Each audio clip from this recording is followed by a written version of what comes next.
mewawancarai Linda. Ya nggak ada salahnya nanya, kenapa sih kamu bisa begitu, awal kejadiannya seperti apa gitu. Mungkin dia jawab, oh nggak tahu, nggak sadarkan diri segala macam.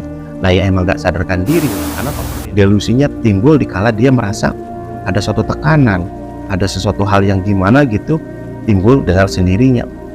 Jadi sikapnya seperti kerasukan. Hal-hal itu bisa saja menjadi kunci awal pengungkapan kasus.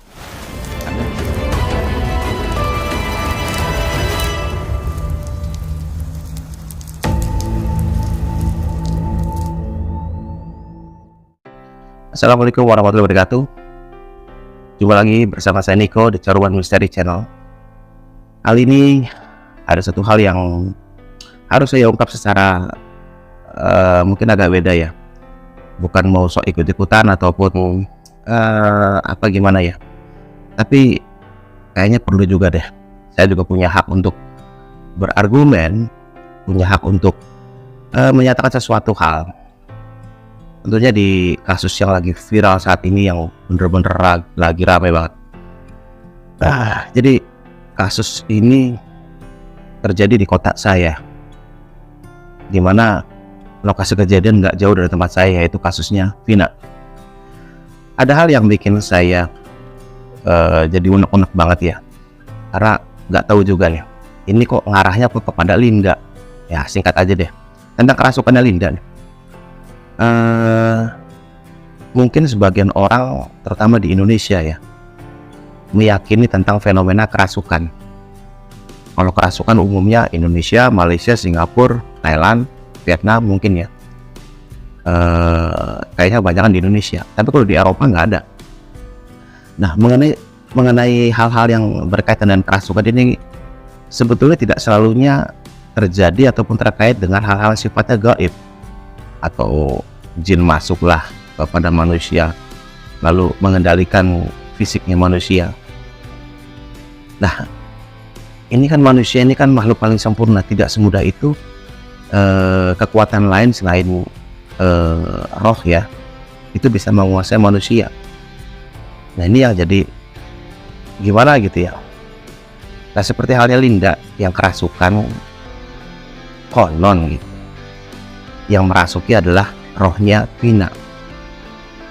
Ya singkat kata gini, orang mati karena kecelakaan, bunuh diri, mati karena sakit, mati mendadak, segala macam itu urusannya malaikat ya, yang sudah dapat perintah dari yang Maha Pencipta, yaitu Allah Subhanahu wa Ta'ala ya. Jadi yang punya hak menghidupkan, mematikan manusia hanya Allah ya. Malaikat pencabut nyawa udah jelas tugasnya gitu, jadi langsung ditarik deh, kalau kasarnya ngomong, udah ambil tarik langsung ke akhirat. Nah, ini setelah 3 hari kejadian Vina mati, lalu masuk ke tubuhnya Linda. Nah, ini nih, kalau mikir secara akal sehat ya, tentunya dengan pemahaman secara ilmu agama ya. Nah, sekarang roh yang sudah mati masuk ke tubuh manusia dan menjelaskan secara detail banget. Nah, ini kayaknya nggak butuh paranormal, ahli tarot lah, atau ahli apalah atau apa yang berkaitan dengan yang gaib-gaib gitu. Nggak perlu deh. Dan pihak kepolisian juga pandai-pandai, sudah cukup pandai menganalisa ya. Ya, ini hal ini yang paling ruwet ya, dikait-kaitkan dengan adanya oknum-oknum kepolisian lah, oknum pejabat lah, oknum nyadap pejabat ataupun lain-lain hal di kasusnya Vina ini ya. Tetapi saya abaikan dulu masalah itu ya. Kita fokus kepada masalah kerasukannya ini, karena bukan apa-apa di beberapa kejadian ya, terutama pada filmnya Vina ini yang sudah tayang di bioskop di mana-mana hingga akhirnya ramai ya, dikunjungi bahkan ditonton dari berbagai kalangan. Bahkan di beberapa kawasan daerah ya, lagi nonton bioskop, yang nontonnya kerasukan. Nah, ini lucu sebetulnya. Kenapa sih bisa begitu gitu ya? Nah, saya nggak mau melebar ke sana sini ya, takutnya ini ngobrolnya ngawur ini. Hakikatnya gini, jadi ini bukan mencurigai, bukan menuduh kepada Linda ya. Jadi konsepnya gini, kenapa seorang Linda gitu ya bisa seperti itu. Kalau saya punya pendapat ya, mungkin para ahli-ahli yang lain juga, yang ahli metafisika, ahli hipnosis, ahli psikologis, ahli-ahli dalam mengenai bahasa tubuh, gimana lah gitu ya, pasti sudah punya prasangka ya. Yang namanya prasangka ya bukan berarti menuduh ya. Jadi bisa jadi si Linda berada di lokasi kejadian, melihat kejadiannya. Kenapa saya bilang begini? Karena dari beberapa literasi yang saya dapatkan dari info di media gitu kan, ada kaitannya Linda dengan para tersangka gitu. Konon para tersangka. Walaupun saat ini tersangka ini lagi ramai karena ada sangka natal yang dianggap salah tangkap ya. Bisa jadi tersangka lainnya sudah dijatuhi hukuman seumur hidup, bisa jadi salah tangkap. Nah, walau alam kita belum tahu karena belum ada kebenaran dan masih dikaji lagi ya. Nah ini kalau berumpama si Linda betul ada di sana. Nah jadi dia sudah merekam melihat kejadian itu, lalu di saat kejadian ada dia mengatakan ada yang pergi ke Jakarta 2 orang gitu loh, otaknya lah katanya, dibilangnya ada jumlah 11 orang gitu kan, kok detail banget gitu tuh. Nah setelah pulang si Linda mungkin ya, dia timbul rasa takut, rasa resah segala macam, timbullah delusi yang timbul dari ketakutan dalam dirinya sendiri. Akhirnya dia tidak bisa mengontrol diri, hingga akhirnya dia terjadi histeria dalam batinnya dia sendiri, sehingga timbullah sikap ataupun perilaku yang tanpa dia sadari seperti kerasukan.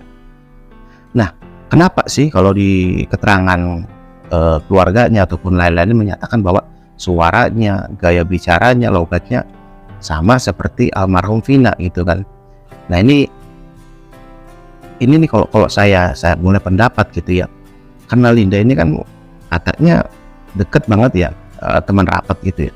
Secara emosional, ikatan emosional ataupun gimana, dia sangat hafal sekali dengan sikap karakter gayanya si Vina.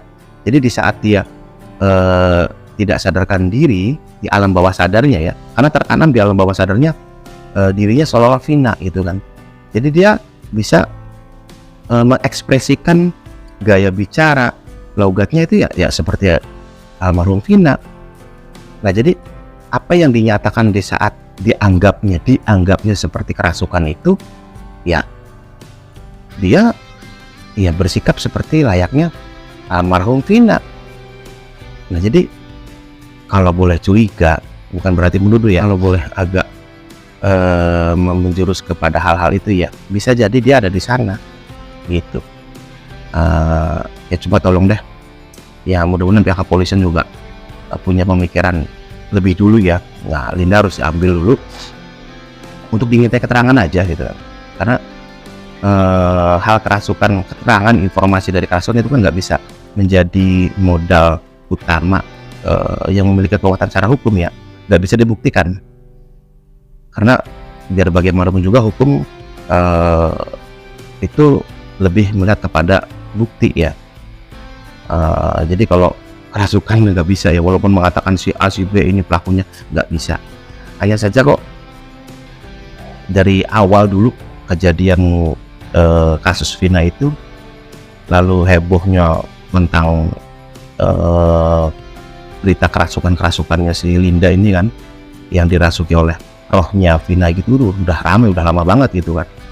Dari awal itu saya udah merasa ini udah ngawur ini, dan saya katakan atau saya nilai ini faktor-faktor delusi ya. Delusi ini kan sesuatu yang terbentuk dari pikirannya dia sendiri atau dari seseorang itu sendiri yang timbul di alam bawah sadarnya sendiri, lalu ya macam-macam ekspresi orang itu kalau faktor delusi yang timbul karena faktor ada tekanan atau apalah gitu ya, itu bisa terjadi oleh siapapun, dan sikapnya selalunya seperti kerasukan atau dengan sikap lain yang mungkin aneh atau tidak biasa, bahkan bisa saja biasa yang sering terjadi ya sewaktu-waktu ya. Nah itu delusi ya. Nah, bisa jadi Linda ini mengidap satu hal yang berkaitan dengan delusi ataupun baru-baru mengalami delusi karena dia sudah merasakan ketakutan, keresahan yang mungkin luar biasa di kala itu ya. Karena banyak pendapat dari beberapa orang yang menyatakan ya penasaran dengan Linda, termasuk saya gitu kan. Ya nggak ada salahnya kalau Linda diminta keterangan, bukan berarti menuduh dia terlibat ya, karena bisa saja dia ikut dalam kelompok itu di saat sebelum kejadian, karena ada beberapa pernyataan ataupun di media ya, dan saya pun dapat infonya dari media adanya hubungan Linda dengan para pelaku konon seperti itu ya. Dekat, ada foto dekat dengan siapa gitu kan, berarti dia masih dalam lingkup gerombolan-gerombolan itu ya, para tersangka ya.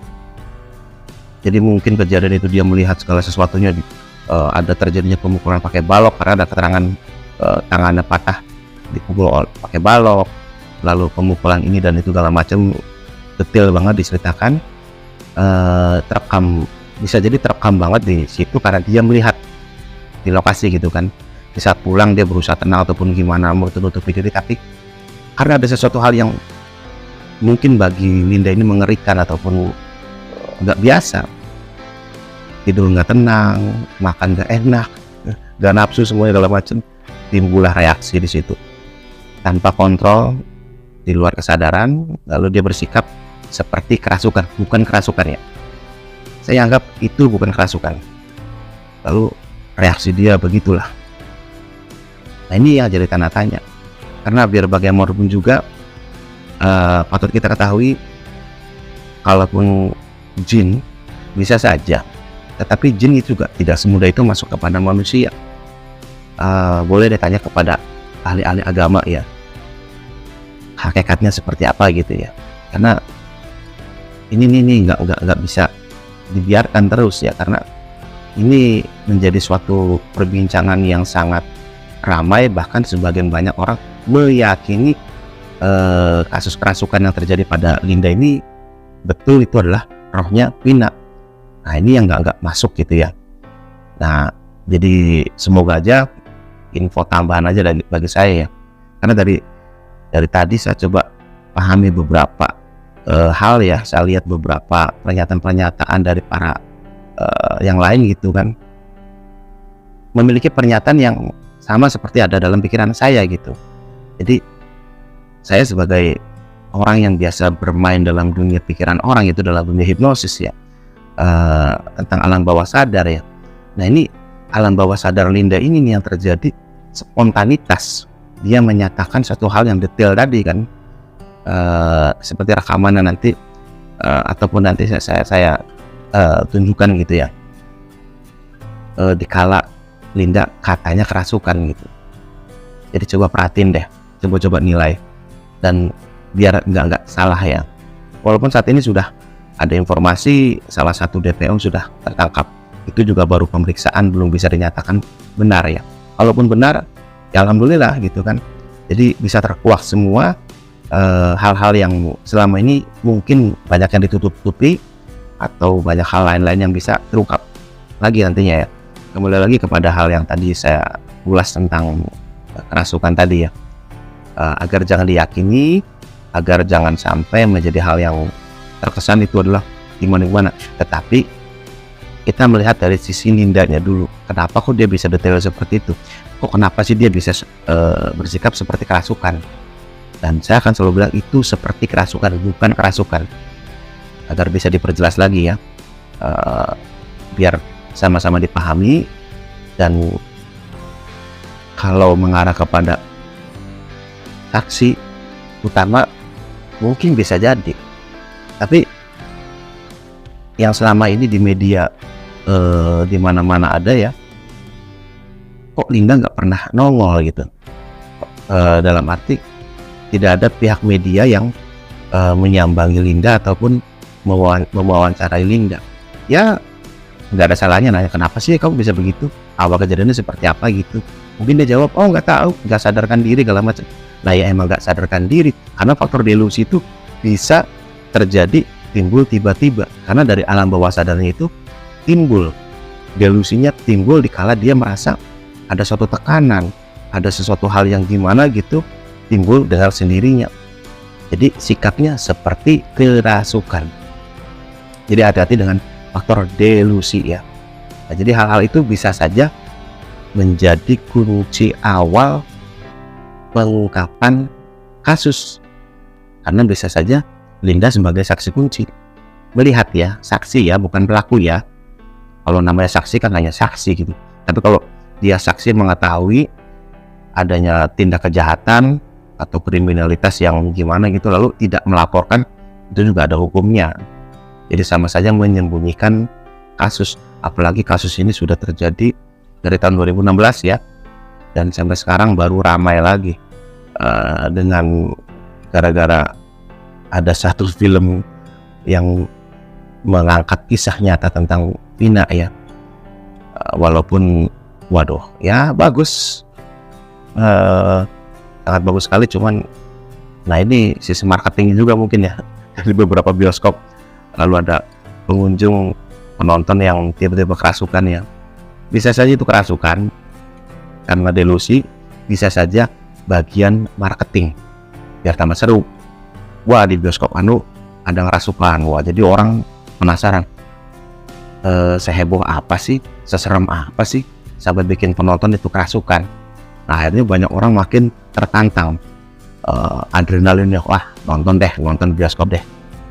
Itu bisa saja jadi bagian marketing, karena biar bagaimanapun juga ini Indonesia, pandai-pandai bikin bungkusan kalau kata Kiai Haji Zainuddin MZ. Jadi pinter-pinter bikin bungkusan. Lalu abaikan deh keterangan-keterangan yang ahli ilmu tarot lah, paranormal lah, indigo lah, segala macam, abaikan.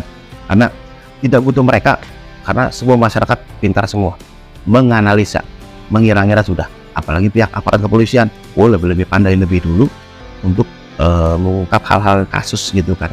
Karena ada sekolahnya mereka, udah jelas untuk penyidikan segala macamnya. Hanya saja mungkin tanpa kita ketahui, di belakang itu mereka sudah bergerak untuk pengungkapannya.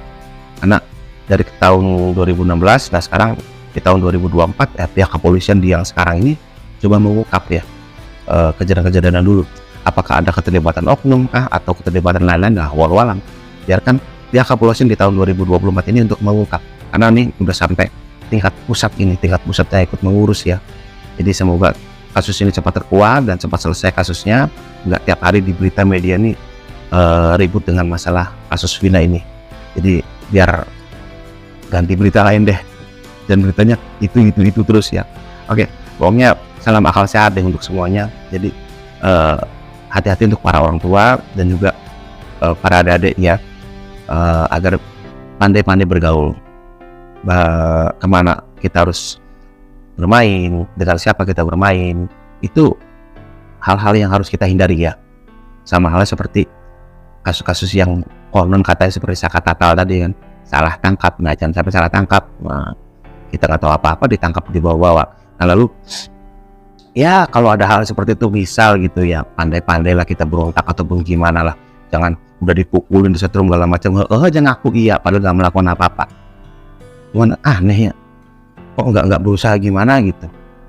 Nah ini juga aneh kan, dan juga aneh gitu kan. Kok diem aja. Pokoknya jangan diem aja. Kalau kita benar, bela kebenaran kita mau sampai mati pun gitu, daripada kita mendustai diri kita sendiri. Lebih baik mati demi kebenaran kita sendiri, jujur karena diri kita sendiri, daripada kita mati tapi kita berbuat nggak jujur, udah dipukulin, digebukin, setrum, untung nggak mati. Jadi ya gitu deh, lanjutin pikiran saya gimana terserah deh. Oke gitu aja. Assalamualaikum.